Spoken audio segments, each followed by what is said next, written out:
Welcome. Let us see a sample problem on the topic projectile motion up on an inclined plane. A particle is projected up on an inclined plane. There is an inclined plane over which a particle is projected. Getting back to the question.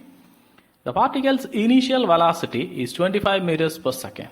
The particle's initial velocity is 25 meters per second. Getting back to the question. And its angle of projection with respect to the horizontal is 45 degree. The projection angle is 45 degree with respect to the horizontal. Getting back to the question.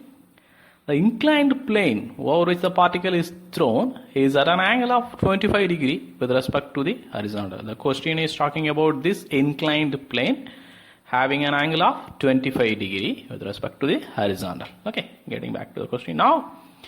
Determine the following. The time taken by the particle for its travel. The particle is going to move from this place to this place. While traveling, what time it takes? That is the first question. Now moving to the second question. The distance traveled by the particle on the inclined plane from this position to this position. That is the range is asked in the second question. Now the third question and fourth question are interlinked with one another. While solving it, let us see what is the concept all about. Let us first concentrate on the first one and second one. Before getting into the solution, let us see there are two different formulas which are very important to solve this question. The derivation of these formulas are dealt in one of our previous video. Okay, if you want to know about the derivation part, you can refer that video. And anyhow, you should be familiar about these two formulas in order to solve this question. Just I am arranging these two formulas in the right hand side for our reference. First question is the time taken by the particle for its travel. That is this one. And the time related formula is given here. I am taking that formula into account. The velocity is given. Alpha is substituted. Beta is substituted. Further, g is nothing but acceleration due to gravity, which is 9.81 meters per second square. On substituting all these values, we get the time as 1.92 seconds, which is the answer. Okay. Moving to the second question. The distance traveled by the particle on the inclined plane, that is the range, is asked here. We have the formula for range. Taking that formula for help.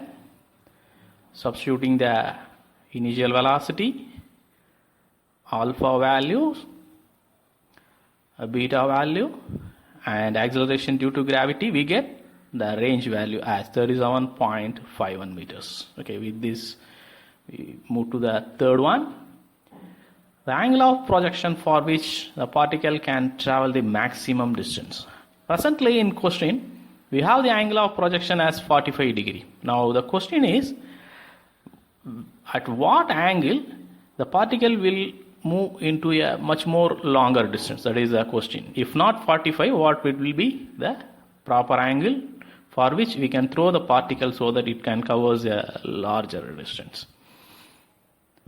So now we are ignoring that angle which is given in the given data, and we need to find out the new angle which can cover a more distance. Anyhow, we are depending on the old formula, that is a range formula. So alpha is what we need to find. Here we have one alpha term. Here also we have alpha term. So alpha is present in two different positions. So now we have to reduce the formula so that alpha is present in only one place. Okay, let's concentrate on that.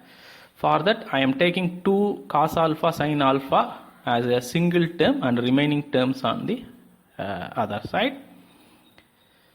We have a formula in trigonometric, that is 2 cos A in sin B. That is, here we have cos alpha, which can be cos A, and sin alpha minus beta represents the sin beta, which can be written like this: sin A plus B minus sin A minus B, like that.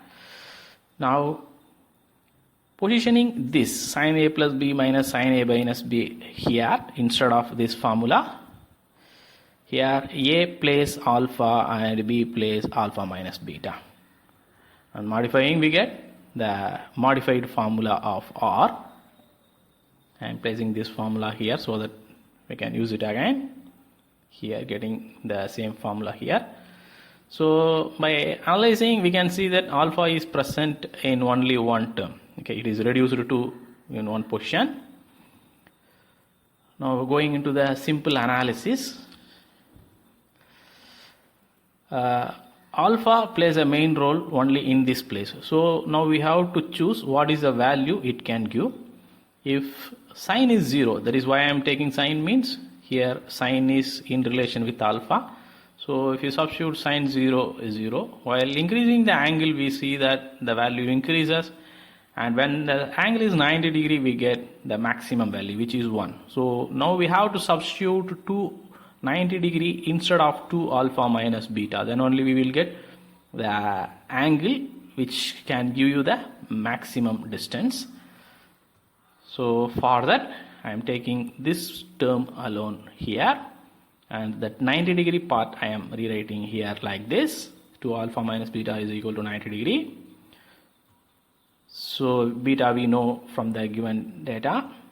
Finally we get alpha as 57.5 degree. Okay, this is the angle which can give us the maximum distance, which we throw with this angle we will get a maximum distance. Next, let us move to the fourth question. The maximum distance a particle can travel. Okay, previously we have seen this answer, that is the angle which can give you the maximum distance from previous subdivision. So utilizing this angle, let us find out what is that range, corresponding range. So instead of substituting 45, we are introducing 57.5 degree. So utilizing the range formula, introducing the initial velocity 57.5, which we found in the previous subdivision, beta value and acceleration due to gravity we found 44.78 meters, which is a maximum range which can be covered. So we found 4 different answers, and now we have to have a brief analysis about the second answer and fourth answer. With the given angle in the question, we can cover a range only of 37.51. If we utilize the 57.5 degree, means we can go up to 44.78, which is a maximum distance. This is what we want to infer from this question. With this, I end this video. Thank you.